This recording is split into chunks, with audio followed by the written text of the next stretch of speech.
রূপালী কি রান্না করলে গো আজকে? এই তো দেখো না, চলো খেতে দিচ্ছি। খাবার রেডি হয়ে গেছে। এই তো গরম ভাত। শুভ দুপুর বন্ধুরা, আজকে লাঞ্চ তাহলে চলো শেয়ার করি। ধোঁয়া ওটা গরম ভাত নিয়ে নিচ্ছি। এই গরমে আবার গরম ভাত, গরমে গরম কাটবে তাই না?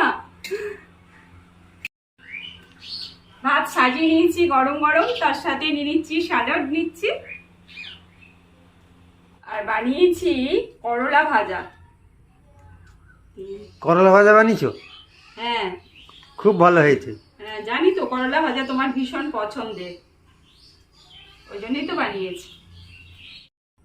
যা প্রচন্ড গরম, তার জন্য আজকে একটা ভর্তা বানিয়েছি, পটলের ভর্তা। সে আর পটল ভর্তাতে তো জানো যে একটু জল থাকে, তো সেটা প্লেটে দিলে কেমন হয়ে যাবে, তো সেই জন্যই আমি এখানে বাটিতে করে সাজিয়ে দিলাম।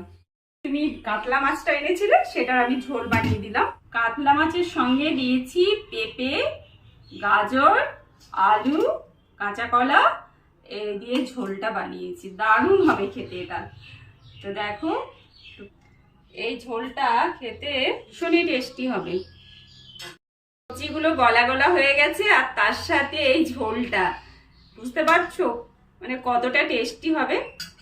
এই দেখো, এই ঝোলটার মজাই আলাদা। হ্যাঁ, তাড়াতাড়ি দাও, দেখেই মনে হচ্ছে দারুণ হবে। হ্যাঁ, সত্যি দারুণই হয়েছে।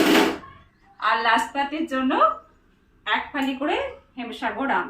ব্যাস, দুপুরের মেনু এটাই ছিল। তোমাদের কেমন লাগলো অবশ্যই কমেন্টে জানিও। আজ প্রচণ্ড গরম, তাই কুলার না চালিয়ে আর পারলাম না, বসে গেলাম দুজনেই খেতে। আর হাজবেন্ডকে জিজ্ঞাসা করছি, বলো খেয়ে কেমন লাগলো আজকে মাছের ঝোলটা। বললো দারুণ হয়েছে।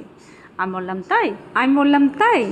দেখো, আমরা কিন্তু রান্না করি সবাই, আর রান্নার প্রশংসা কেউ যদি করে না, তাহলে কিন্তু ভীষণ ভালো লাগে।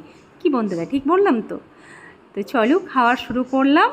আর দেখতেই পেলে কুলার চালিয়ে খাচ্ছি, তাই আমি এখন ভয়েস দিয়ে দিচ্ছি। আর চলো তাহলে আসি।